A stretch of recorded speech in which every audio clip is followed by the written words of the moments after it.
trying to finish before I run out of hydraulic oil. So we had a line split yesterday. Come to find out, there's another leakage somewhere underneath the center in the valve body block. Would you call this soil biome testing too? Building a baseline of what your soil biology is, plus your nutrition level in the soil. Right. Your pH 6.4, organic matter 2.65. This aluminum? Welcome in, everybody. Another episode of Top Crop TV coming to you tonight. Top Crop TV watch party. We're on with Brandon from Farm Life. How you doing tonight, Brandon? I'm good, man. How are you doing tonight? I'm doing great, sir. No complaints. Excited to bring the fans another episode of Top Crop tonight.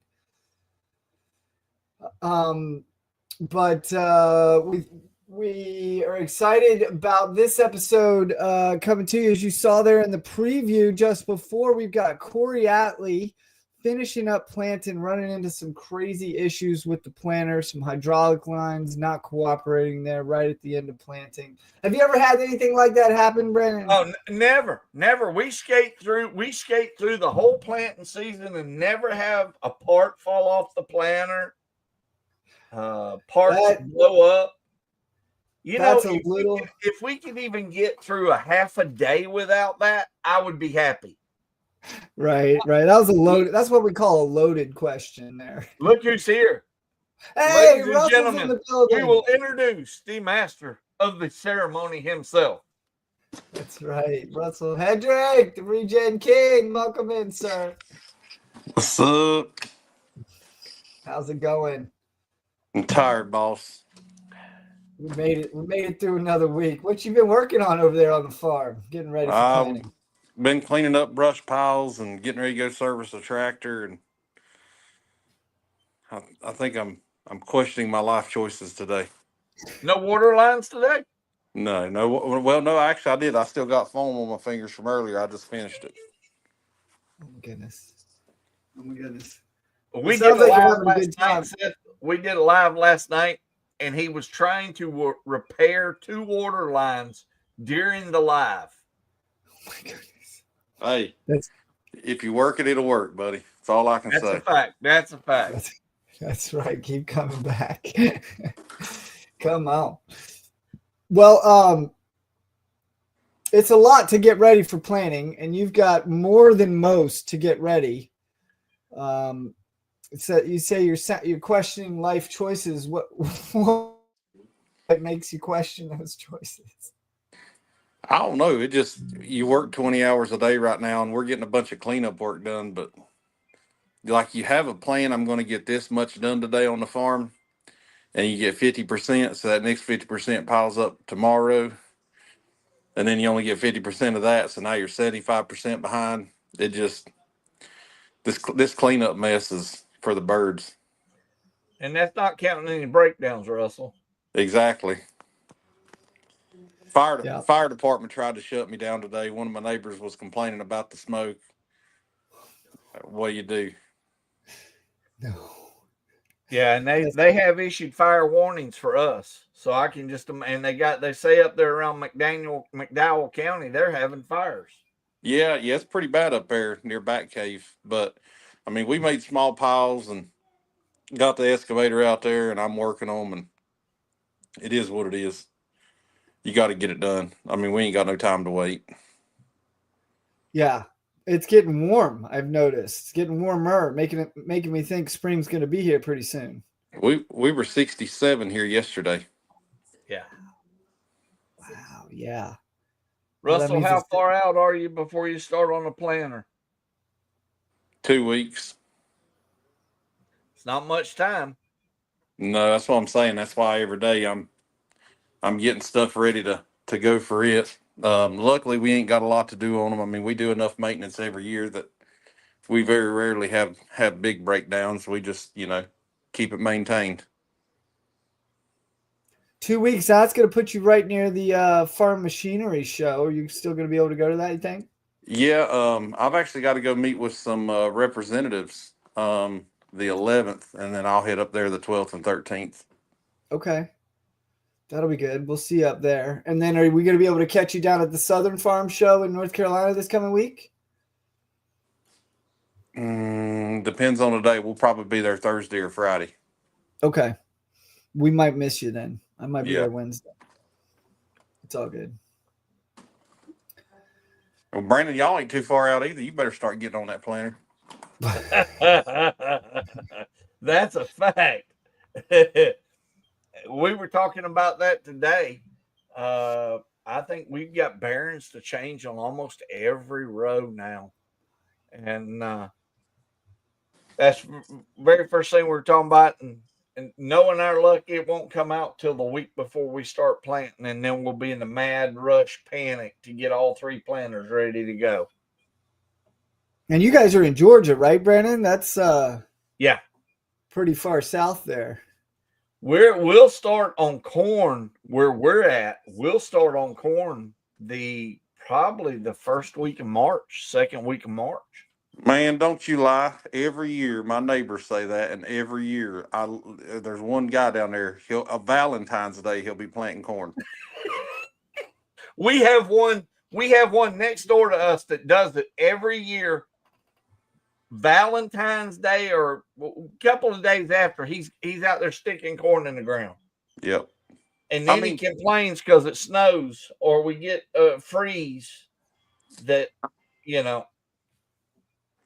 I mean, I would say 6 out of 10 years you could plant 2 crops of corn if it wasn't for like a 1-week window there in January. Yep. Well, I mean, we start picking our corn the second week in July every year. Oh, down there it's usually first of August. Yeah, we start on ours the second week of July every year.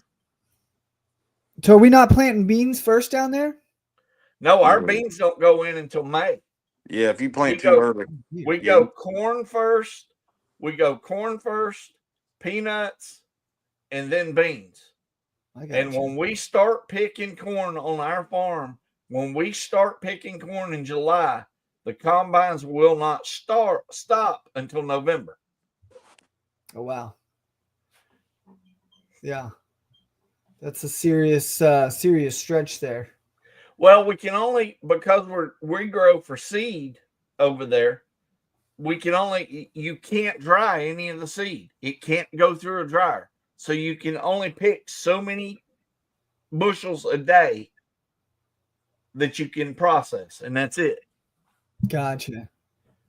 Very interesting. Now, the peanuts is one that I'd like to pick up this year. I'd like to take a look at the peanuts down there.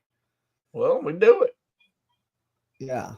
I know they got a lot of good ones, a lot of good spots growing in Georgia. Oh, yeah. I was always afraid. I used to live in Georgia, and one of my favorite things on the side of the road to pick up in the state of Georgia was boiled peanuts. Yeah. Now, goes back to the conversation you just had a minute ago. There's a 13-year-old farmer that can show you peanuts. Let's go. This is his first year at 13 years old that he's got his first field, and I think he's about 110 acres. Oh, that's amazing. He's paid for the lease himself, paid for the seed himself, everything. It's his deal. 13 years old, Perry Boykin. You know this guy, Russell? Hadn't heard the name. Sounds like we need to meet him. If you look on his video is one of the first ones on there. That's so cool. We're going to check out some variety in crops this year. We're planning to add maybe some tobacco to the mix down in North Carolina, maybe some veggies. What else are we going to look at this year, Russell? Watermelons. Yeah, we can do melons or pumpkins. Mm-hmm. Butternut squash. Mm-hmm. We're looking for that highest ROI. Which one do we think it's going to be? If it doesn't rot, probably watermelons. Yeah, this year it's either going to be watermelons or, believe it or not, peanuts. Nice. Hey, I had guys telling me today on a Zoom call that they're talking about setting 20, 30, 40% of their marginal acres out, just not planting them. Yep. Yeah. Oh, yeah. Now, what I have heard is some people that are going to plant them, there's a lot of people from us south just going to peanuts on peanuts, no rotation, dropping the rotation and staying on peanuts and not having a yield decrease. That's the unique part of it. Peanuts because they pay, I'm guessing. That's the only thing you can make money. You definitely can't make money with cotton this year. I was going to say cotton's looking pretty bleak, not unless you make 6 bales. Is it really? Because it was pretty good last year, Perry said.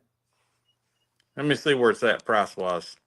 Is it dropped? Like I didn't know 69 that. cents, 69, 70 cents, somewhere right along in there. Man. But here's the kicker. It takes 77 cents a pound to even break even. Yeah. In Georgia. Anywhere. Oh, gotcha. Yeah. Yeah, try 66 cents a pound right now.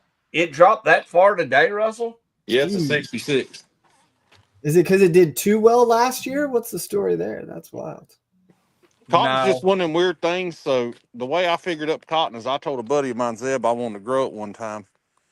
And he said, well, either go take $600 for every acre and light it on fire, or just go bet it on black or red on the roulette. He's like, because that's the only way you'll know if you're going to make money in cotton. Oh, my goodness. And that was years ago. I bet you what? Cotton's what, 800 to 1,000 now to grow? Yeah. It'll run you $800 an acre average. So if your average is 2.5 bales, average just on the low side, let's say you do 1.5 bales, that's 700, 800 pounds to the acre. You're just barely going to break even at that point. And then you got 10, 12% operating interest on that $800 an acre. And you have your cotton board. You've got your ginning cost. It gets so much fun. No, that's interesting. Well, my thing is, it's crazy to me when people start penciling out their spreadsheets and putting them online. They're not even including the interest on the operating note.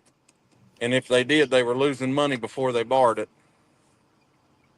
And here's another very sad fact right now is banks are getting less and less apt to loan money to farmers. Yeah, it's true. And people, when you see what it costs in the store, you got to realize the farmers are not the ones charging you that price. Plain and simple. Russell, Corey, all those guys, they're out there busting their cans every day for barely break-even cost. Mm-hmm. Yeah, it's a tough game. I liken it a lot to the art of gambling. Russell, do I need to buy you a slot machine, Russell? I think Kenny Rogers made more money than farmers did last year. Yeah. That's saying something. Yeah. I mean, that's why we're looking to go to like sunflowers this year potentially and do some press oil and like sell it in the bottle direct to consumer. And I don't know. We're going to figure something out. A lot of farm to table stuff it's a good thing to see more and more farms going farm to table. Yeah, it is. And moving forward, that's going to be required, I think, to well, and one of the things that you have to realize when you watch Russell and the where he's ahead of the game and he's looking at different alternatives, Corey, Dan, they're all the same. They're looking to work that ROI. It's a cool job to have, but if you can't make money at it or at least break even, it's a nightmare. A lot of nights, no sleep. That's right. But fortunately, we got guys like Russell showing us how to do it. Russell playing with some of these heirloom variety, corn seed varieties. You got any of the blue and the red to show us, Russell? Yeah, I got some here bagged up in the shop. It looks like you're over close to it if it's still there. Yeah, it's back here in the back. Oh, you moved it. Yeah, I had to reorganize the shop to get some equipment in to do a little work. And Mark Mutton wants to know a little bit more about soybean oil, or I'm sorry, sunflower oil. Russell?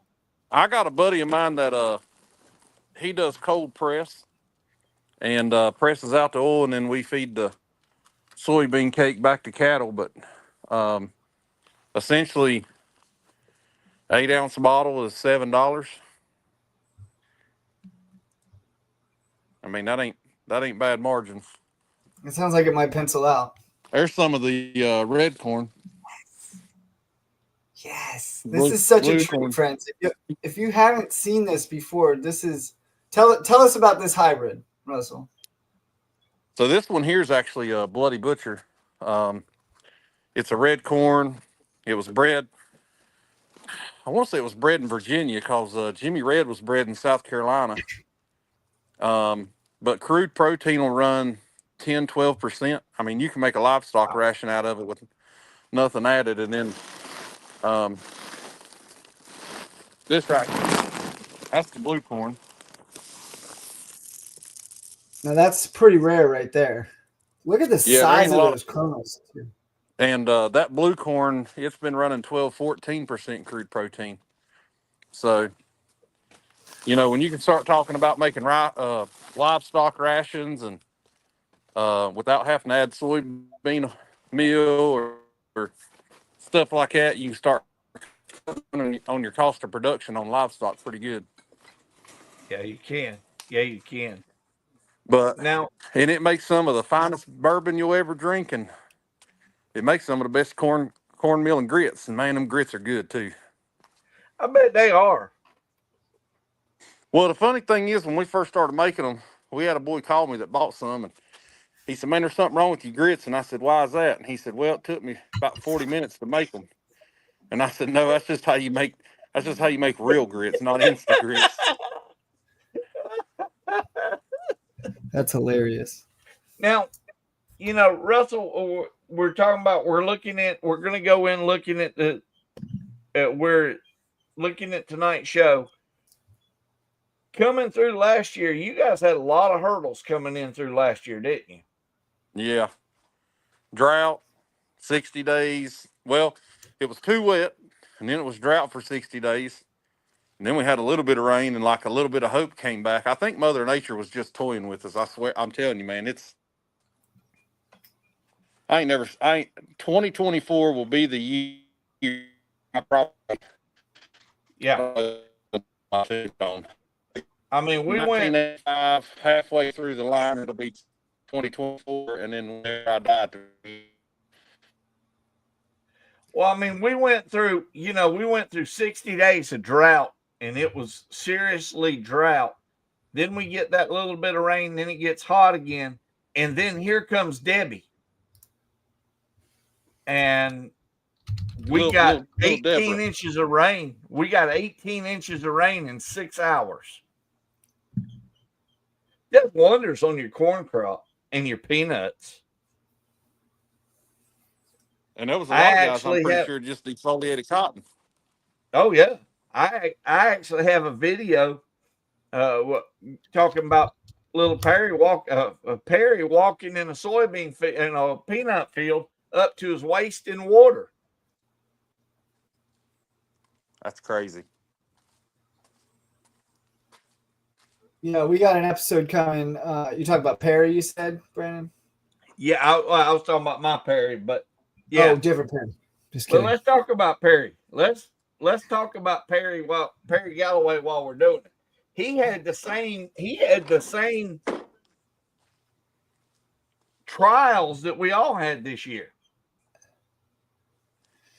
He did. He had some of the better weather He did have a drought period, but he did have a little bit better weather than some of the other places. He wasn't he didn't have to deal with some of the high winds like they did in Ohio and North Carolina. But they did have some pretty good yields this year. I know the cotton and the rice did really well down there. Yeah, and Dan and them didn't do so bad. Dan and them had decent weather other than the dry weather. Yeah, the I-States got pretty lucky. We got plus 20 on APHs from a few of the folks we talked to. And then you had the South. I'd say when you placed first in the NCGA, you had a pretty good season. Dan did a good job this year. Yeah, he did. Dan is the man. Dan the Hammer. Dan is the man. Let's go. We're going to take a look at Dan tonight in episode 2 of Top Crop. We had a visit from the drone crew over at Dan's. They were doing a demo with some of the drones from Best Way Ag. You know those guys, Russell. Tell us a little about Best Way. I started working with Best Way, and I got to say they probably got some of the best drone people in the United States. You got Ryan from Veteran Drone Services. You got Jake Harris from down in Alabama, which you know Jake Brandon. Yep. You got Sam up in Wisconsin. Jeff's down there in Florida, and then Kyle and David Barbie. I've got to meet with them a few times now, and they're pretty much as good as gold. And they're pushing the boundary. I know this whole week they've been doing some training, and got to talk to 2 of them last night for just a little bit, and some of the new stuff that's coming out, and might have some cool new toys to show on TopCropTv for season 3, some exclusives. Ooh. So we're when the hurricane hit, I don't really know how much money it was, but you figure sending all them guys and putting all their drones together, I dare to say that company, they didn't ask for a dime, but they probably spent, when I say 6 figures, I mean multiple 6 figures of equipment down here to the mountain. You figure the fly carts, the trailers, the trucks, and everything, and the guys, $250,000 or better comes to mind. And for somebody just to send that equipment to go help people and not ask for nothing, that's pretty awesome. So I'll always rep for them guys, and if anybody needs a drone, that's the company I'm gonna send them to. Absolutely. Yeah, they do good work, and they got quality folks, good customer service, and great drones, good quality drones. We got to see them fly on your location, at Dan's location, a couple different spots. Even Perry's, we had a little bit of drone action. Shelby had some drone action this year. We got all kinds of. And they have extremely knowledgeable employees. They're a team of knowledge. Yeah, no, they really are. And the guys we got in the show got a lot of knowledge too. Today with Corey filling us in on his last day of planting, and with Dan, he's going to be talking about specifically some of the things he's using on the farm, some of the things he's trying out. We got Ag Explorer, presented by sponsor. Dan's trying out some new products with them, doing some cool trials, seeing some really good things. So we're excited to showcase that episode for you tonight. And I think we'll come back. We'll try to come back with a post show as well, if we can for you. Quick post show. But unless you guys got anything else, I think it may be time to get her rolling. Roll that footage. Roll on. Roll that beautiful bean footage. All right, here we go. Root of the Matter, Season 2, Top Crop Season 2, Episode 2. Root of the Matter with Corey Atley and Dan Lipkus coming to you. It's time for new season Top Crop. The health of our soil is going to contribute to us making money. I call it turning trash into cash. I'm still looking for big wins. I think it looks good.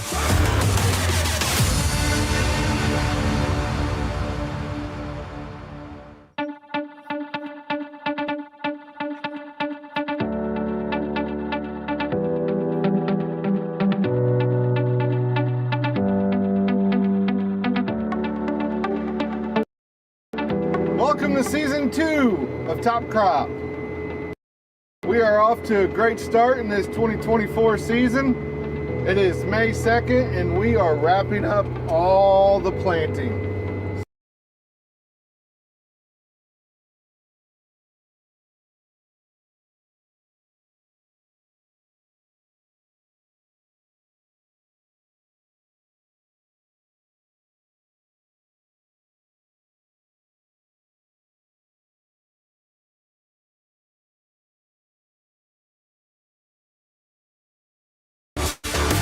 It's time for new season of Top Crop. The health of our soil is going to contribute to us making money. I call it turning trash into cash. I'm still looking for big wins. I think it looks good.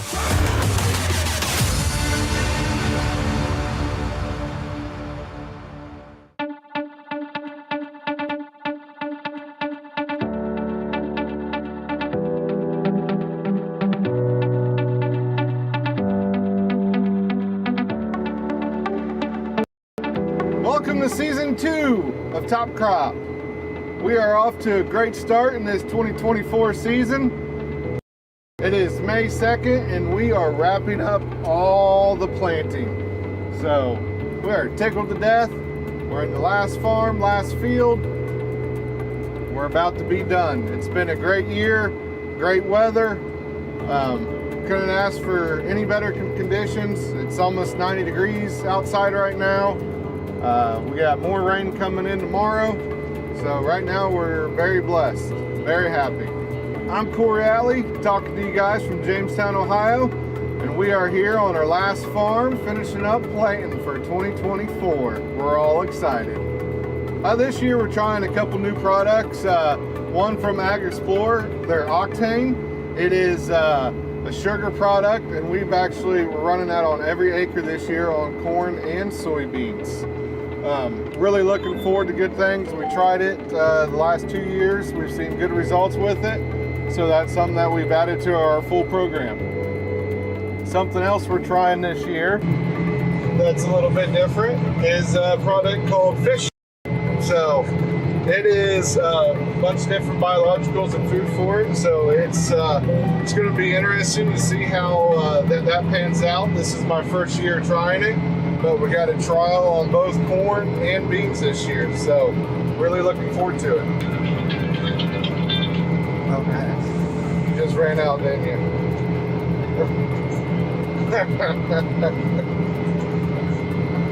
Alright. It's gonna be tight. I would just set up by the seed tender. If my light comes on, I'll call you and throw a couple 100 pounds in. Alright, that's it. We're down to the nitty gritty. I was junior, just ran out of seed. We got a pass and a half left, so hopefully I've got enough seed here. Everything keeps working. We got a lot of work to do this summer on these planters. The old girls, they got a lot of acres on them. We got to do a lot of maintenance on them this summer. We still got hydraulic oil on the seed tender, so I can refill if I need to, but I'm hoping to make it back to the shop before I have to. So once we get done here on this last pass and a half, we'll fold up and see what we got. So one of the things different for this year that we did for 2024 is on the bean stubble, so all the ground that's going to corn, so the soil that you see here was just hit with the Turbo Max. We didn't have chisel plow it, and then we hit it with the Sunflower Do-It-All machine. As you can see,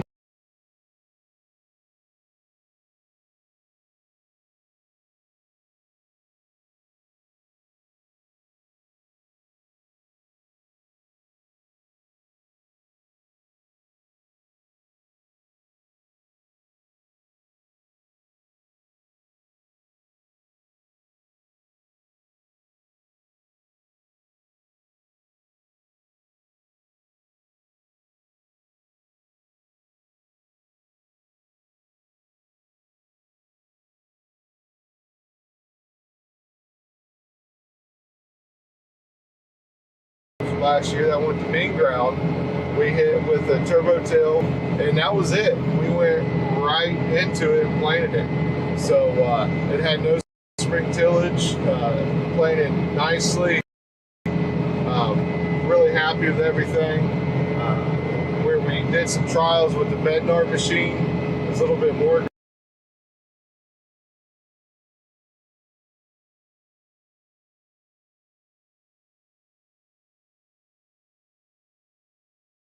And it worked up perfect, so very happy with it. All this minimal till is new to us, so we've kind of been trying a bunch of different things out to see what's going to work best for our operation, and we're still just trying to fill it out and see where we go with it. But so far I kind of like everything that we've been doing, and it's been going good, so I have no complaints. Uh-oh, not planting near target rate. No, is that true?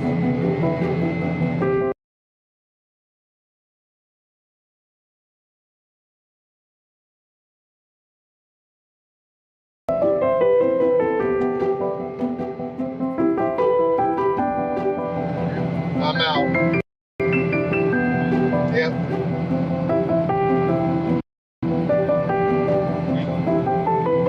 Yeah, I made it to where you stopped on the other side. You got to do the end to the back. To the end and back.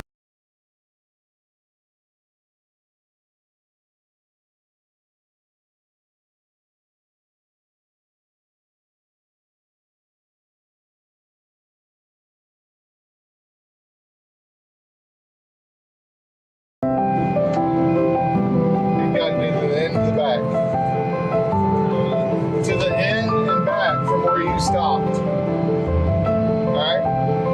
Bye. In the past 3 years, we're 365 GDUs behind schedule. So that is one of our concerns here. You know, if we don't have solar, we don't have GDUs, we don't have photosynthesis, we don't have energy into that plant.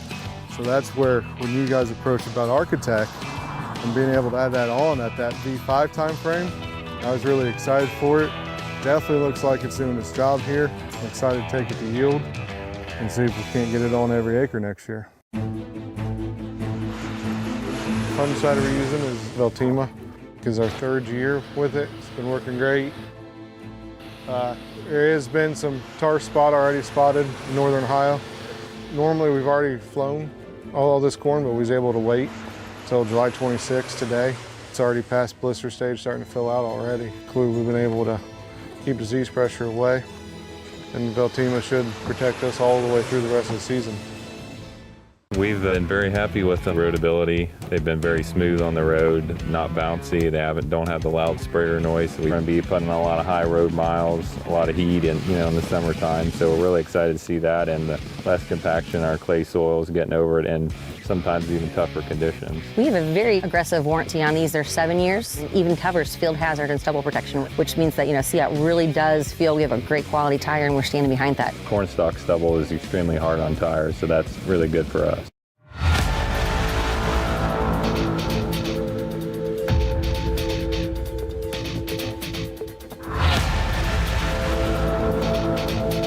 Looks to me like pretty even emergence. Yeah, for the most part. That's just like out in here somewhere. So this was knee-high or more rye. We sprayed it, gave it a short day, went in and then with a high-speed disc, took it down and put all the green. It was still green then, so. And if you, so this is sandier. Oh, yeah. And as you go up in here, it's even more sandy. Gotcha. So if you, and I was watching it rain, and the water was running down through these valleys. Sure. And if you look at our neighboring fields or whatever, they're not huge gullies, but there's gullies everywhere. Sure. Right. But if something would wash, it would be this, and it didn't hardly wash at all. And if you dig down in there, you're just full of straw, basically, It's so absorbing. it did. That's part of the reason I do it here too, just to control everything here. Yeah, no, that's good. Yeah. Explain what you you're doing. bet. What we'll do is we'll take basically 3 samples and make a composite out of it. You know, we're not really making soil recommendations. We're showing what our product baseline, how we start with, and then over time we start cycling more nutrients and making it available. Then we do a biology test every time we're here. It'll basically geo-reference the spot, so we can come back to this spot time and time again. And then we'll come back later and we'll do tissue sampling as well. And then that shows, you know, what we're doing in the soil, both biology, nutritional wise, and then what we're actually getting in the plant. And between the 3, it tells us a pretty good story. And over time, you know, it shows trends and shows what movement we're doing.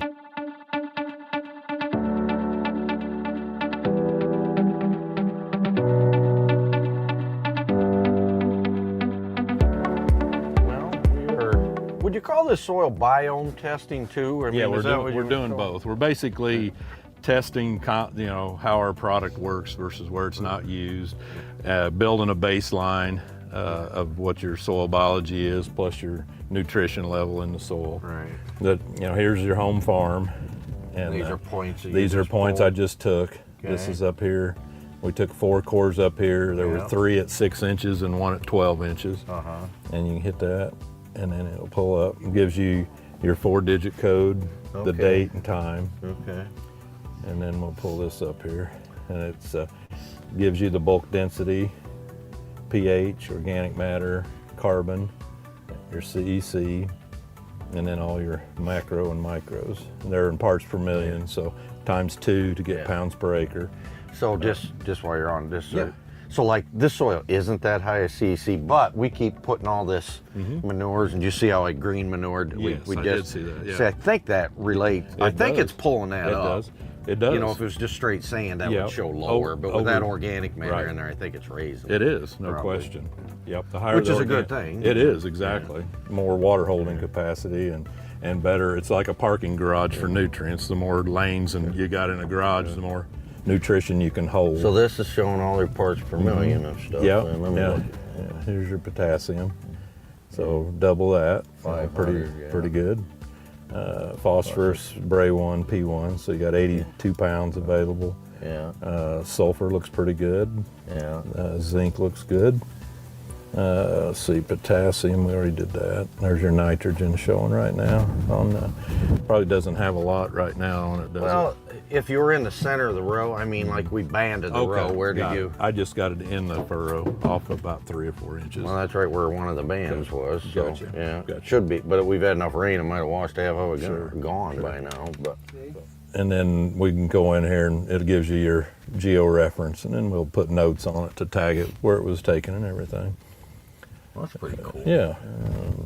Bulk density, you know, it's not too bad. Our goal is if you can find soil that was 1 or less, the better it is on getting porosity in the soil and better air movement, water movement.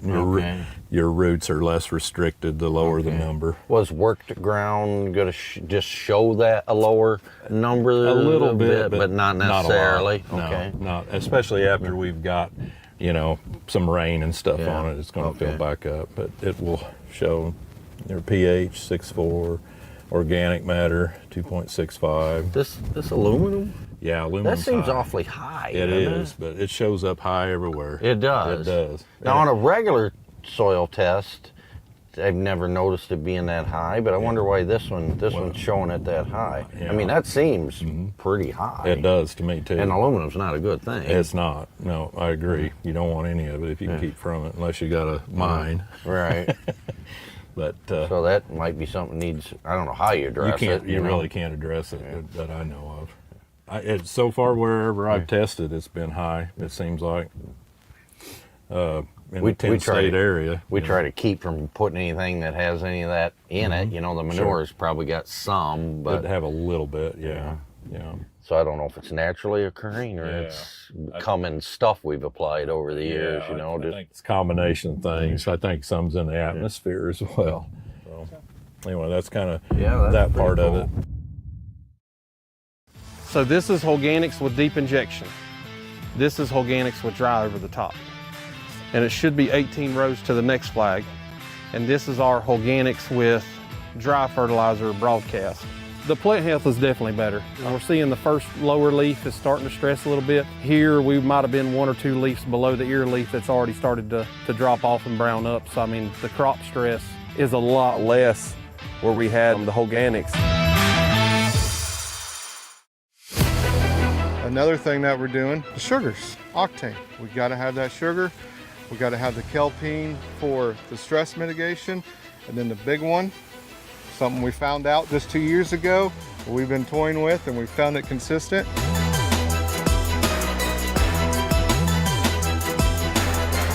Onward Max, 6.5 ounces. And let me tell you, the trials that we ran with that, there's a reason why it's going on every single acre of our corn. Choose your herbicide.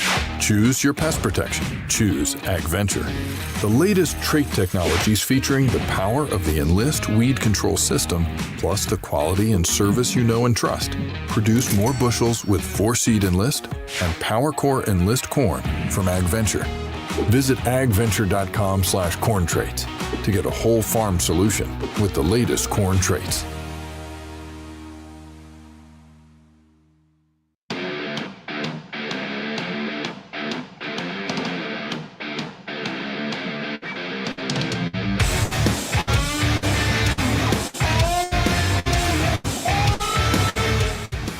Trying to finish before I run out of hydraulic oil.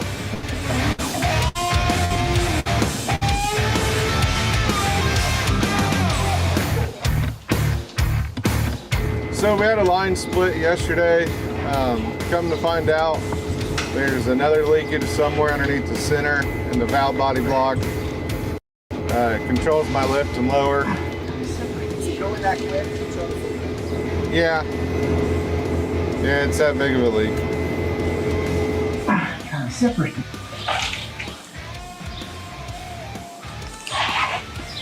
Can you see where it's going in at right here? That one? What's that one? That one's one of the ones that are on top of it. That's the one that's way out here. Do you see any other? Folding up to leave the farm, and we've seen a pretty good sized hydraulic puddle. So we've seen a line that was split, took it back to the shop. It went from one wing all the way to the other, about a 50-foot run. Huge pain, finally got it out. Got a gusher. He's a Laker. Look at him right there. Long story short, come to find out we got another leak in the valve block, dead center of the planter. Not easy to get to. Like I said, this is our last day planting. So we're just gonna close our eyes and keep putting hydraulic oil in it and go.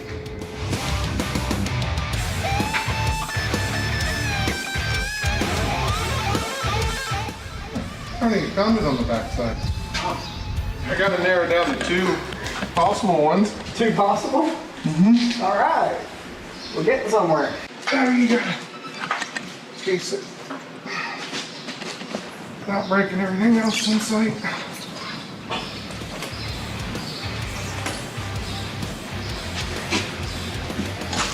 Easy. Watch your fingers.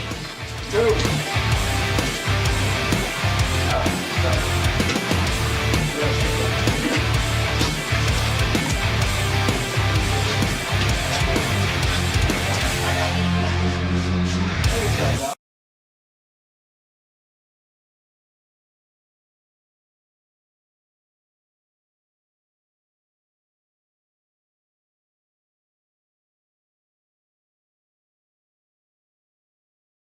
Before planting season is finally a wrap.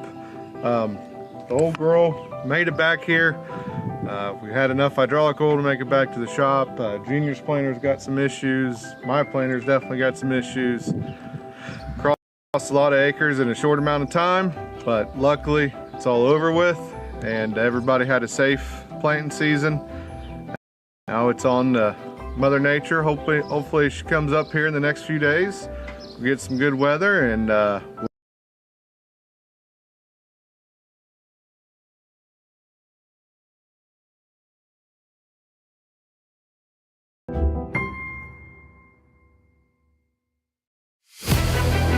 Another thing that we're doing, the sugars, octane. We got to have that sugar. We got to have the kelpine for the stress mitigation. And then the big one, something we found out just 2 years ago, we've been toying with and we found it consistent.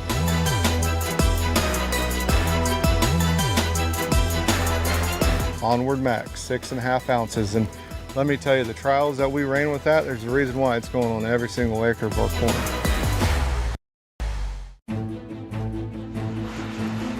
Fungicide we're using is Veltima, because our 3rd year with it. It's been working great. There has been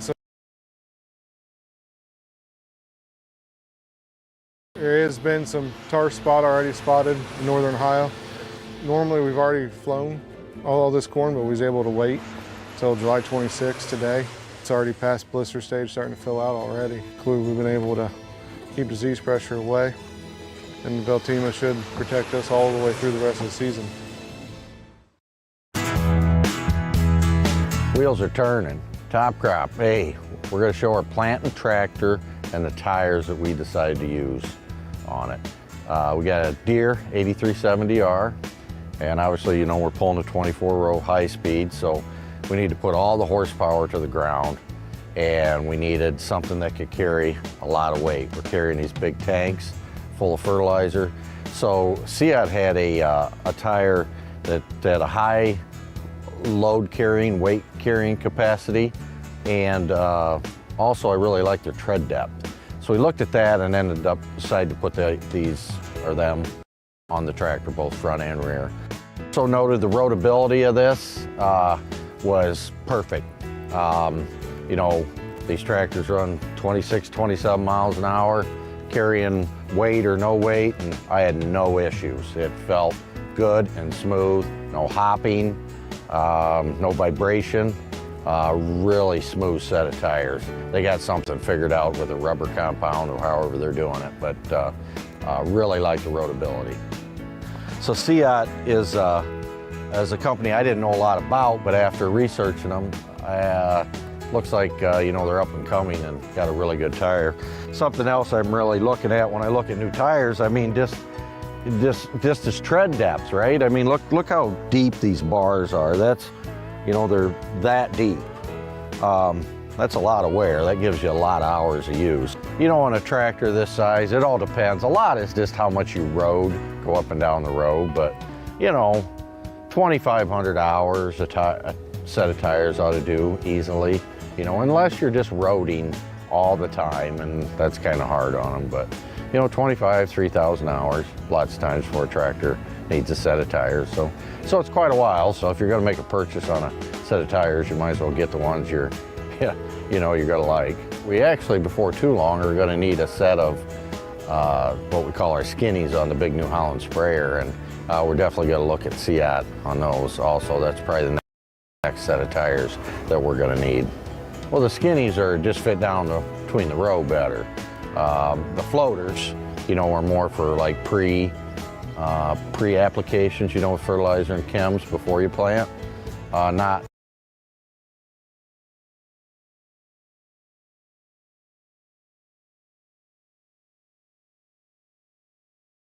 are the smaller tires. I think they're going to hold up well. Looks like talked to some of the company people.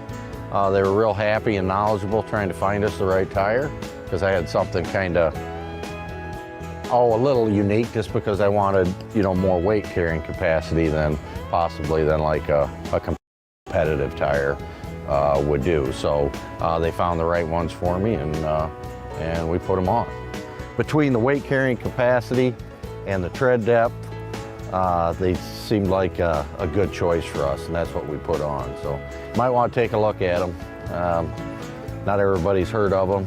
They were new to me, but I think we made a good choice. Seat tires, check them out.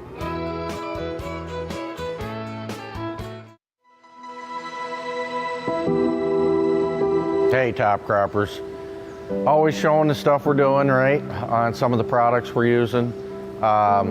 If you followed us on Corn Wars, you know, we're always trying new things, trying to find a product that meets our needs, and you know, maybe it's got a little something special. Ag Explorer has a product that seems kind of unique.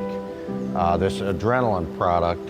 It's got a, I believe the proper way to put it, it has a amino acid based protein hydrolysate in it.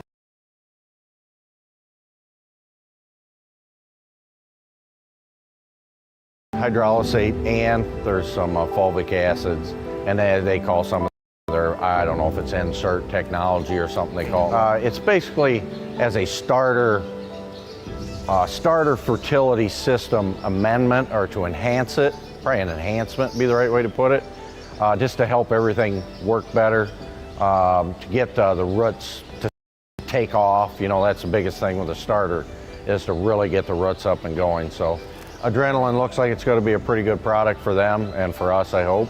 So we're going to be seeing how that does and watching it. But that's in our starter program on our contest fields this year.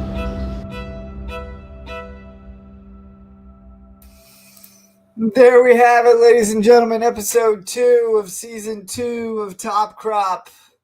Thanks to Dan Lipkiss and Corey Atlee for hanging out with us, putting up with us on the farm there as we get in the way. I tell you what, it is a little stressful sometimes for the camera crew when equipment is actually down. And none of that is made up, just in case anybody's wondering. None of that is formulated or put together exclusively for the show. It happens probably because I show up, but it does happen quite often, and definitely part of the act. Russell could probably, You know, there's an old wives' tale about it was women on pirate ships, and it's Seth in tractors and combines. But no, I mean, I would say the general audience and most farmers understand it, but people, when it comes to farming outside of agriculture, don't understand that. Like Corey had a hydraulic leak. That hydraulical he uses is probably $150 a jug. And it was still more beneficial to his crop to have that hydraulic leak in the finish than to pull that planter in the shop and potentially be down a day or two and then get a rainstorm and be a week behind, because even a week can make a huge difference in whether you make money on a field or not. And people don't realize either that the machines are not simple anymore. It's not a simple repair, such as that planter when it goes down. That's not a 5-minute repair job or a $2 repair job on top of that. I had no idea that hydraulic fluid was that much, and it was just leaking out in the field while he's driving through it. That's wild. We go through every year, we'll go through about 2 pallets of 5-gallon buckets. Wow. And each pallet has, 48 jugs on it? 48, if they're fives. Yeah, I think it's 48 fives, and we'll go through 2 pallets a year. That's incredible. I mean, these new. Go ahead. Well, these new machines, they're just built so a little different than probably the old ones. Russell can speak to this a lot better, but on some of these new planters, like what Corey's working with, the high speed, there's so many lines on it and so many moving parts. I don't know how stuff doesn't break more often, honestly. It's not just lines, it's electronics. I was getting ready to say electronics. Like we have special sensors that we're able to plug into this planter and check it before it goes to the field, because if you wait until the day of planting and you have a problem, you're another week out from even starting. And the bad thing about it, some of these planters, such as Corey's planter, there are sensors that will go bad 2 or 3 times a year during the planting season. And like this year on some of the cotton pickers, some of the sensors we needed were on back order. And that's what happened to me in 2020. Is I had a pulley go out on the combine and called the dealer, and he said that it was on back order and he'd have one in February. And we were picking beans in October, and I was like, do you really think my soybeans ain't going to bust out of the pod? And we ended up figuring out that a 10-20 grain header had the same bolt size, and it was 1/8 of a difference in the pulley diameter, and it would fit on my combine. Oh man! Jeez. And just out of Sometimes that's what spot, you got to do. You got yeah, to and just MacGyver it. well, just out of spitefulness, when I got the new pulley, I left the old one on there for 2 more seasons until it went out. But you know, you laugh. Today's time, back order is not uncommon. You know, up until a few years ago, back orders were very rare, and now it's just the opposite. You're more apt to be back ordered than you are to get the part the first time. Yeah, but I guess the part that we've seen on back order is if you have a weird part on a combine that never needs to be replaced, and you're thinking, man, it's going to take them a month to get this. They got one in stock. But you need a seal for a knife roller on a corn header, and well, we can have one here in 60 days. A $3 seal. Yeah. Yeah. That doesn't work. That's the state of ag. Yeah. And that's a sad state of ag. Well, John, our buddies from down under are watching with us tonight. John, how is life in Australia? Let's go. We love the Aussies. Well, guys, Russell, it's been a great night. And of course, wait a minute. You were working on the Boda. Now you're back in your truck. Did you get mad and get frustrated with the Boda? No, I got the oil changed, the filters changed. All I got to do is go get a fuel filter they didn't give me. But I'm gonna go home, take a shower, and Well, John just posted it's 105 degrees Fahrenheit and rising in Australia. Goodness. It's a little different than here. A lot different. Sounds like a cool spell for them. Yeah, it does. Well, gang, we're glad you guys joined us tonight. Russell, as always, it's a pleasure having you with us on the show. Very much, Russell. Thanks We for having appreciate me. your time. Hey, Seth. Yes, sir. Maybe we can put it on Facebook or some of the socials, and if somebody wanted to come on and talk farm with me, we'll do like a random selection. Ooh, yeah, Ooh, let's do that. That'd be a good Monday night. That'd be a good one for Monday night. That'd be perfect for Monday night. You heard it here first, guys. If you're interested in being brought up in one of these boxes here in one of our live shows on Monday night, I think that time on Monday, Brandon, what is the time? 8 p.m.? Yeah, 8 p.m. on Mondays. Mondays. Go ahead and either DM us on one of the platforms or throw your name out there to one of our moderators to catch, and give us the reason that you think we should bring you up and a topic of conversation that you might be interested in discussing. And we'll pick somebody at random for our Monday night show. That's a great idea, Russell. I love that. Crop talk with Russell. Crop talk in your crop top. Yep. And for everybody that doesn't know, make sure you head over to our website, TopCropTv.com. You can pick up your crop top on our website, as well as the TikTok shop, along with a lot of other good swag. We did recently add these cool new hats to our TikTok shop, Bass Agency. A lot of folks picking up Bass Agency on the talk, and some big fans out there. So we got the Bass Agency hats floating around as well in the shop, as well as our Top Crop beanies, Top Crop hats. We got Top Crop vests. We got notebooks, socks. I mean, you name it. We pretty much got it. And stay tuned for the announced release of the Top Crop calendar. I don't know. I'm starting to think as much as we're mentioning that thing, it actually might happen. I mean, Corey's July, I'm December. You know, Corey, Ethan, Dan, and Perry pick a month, and the rest of them just put some cool equipment shots in it. Right. Well, I'm starting to think that you may have done this before, being a fireman and all. Maybe there's some history there we need to be told about. I'm a married man. I make no comments about such things in the past. A freshly married man, too. Yep. Yep. That we were fortunate enough for the three of us that iPhones did not exist until we were at least somewhat mature adults. I said somewhat, but That's true. yeah. I'm just glad when I was 18, there wasn't any phone. There was no cell phones, no cameras, nothing. Right. Could you imagine how the world would function in farming if Seth had to call and leave a message on my answering machine for me to call him back when I got back to the farm?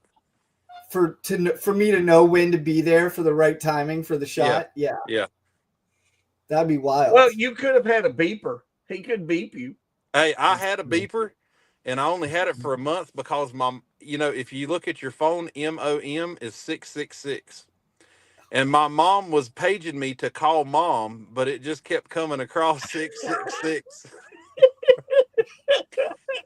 I thought Satan was trying to get a hold of me. True story.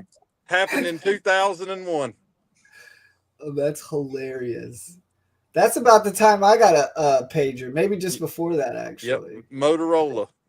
Nice.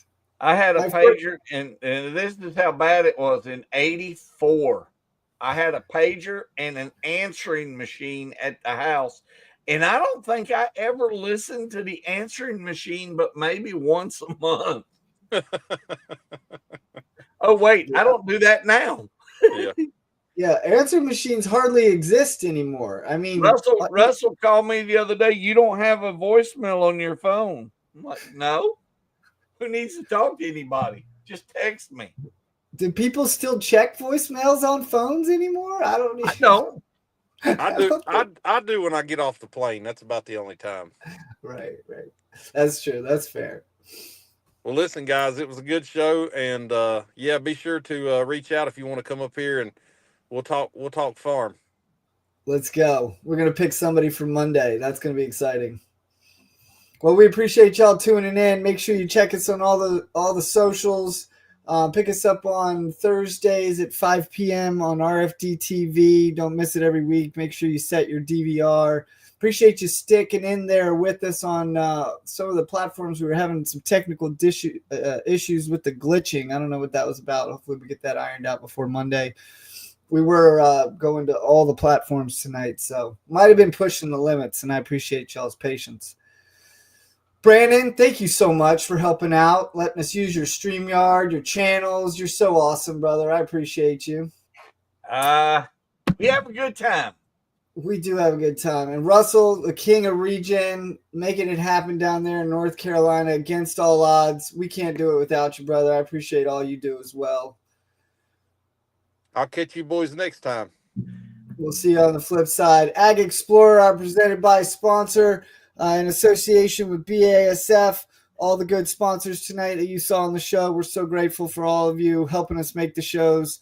We're going to bring some of them up this season as we do these live broadcasts as well. You'll be able to learn more about each and every one of them. Feel free to check them out on our website as well. We got a sponsor page on there.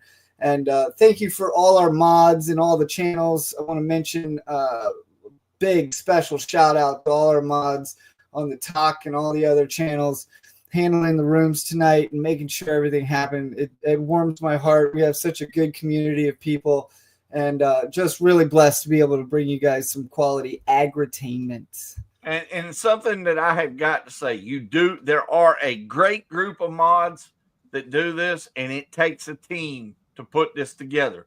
This is not just three people sitting right here talking. It takes a team, and it takes hours to put this together. And thank y'all for everything you do. And to our audience, thank you so much. You're the reason we do it.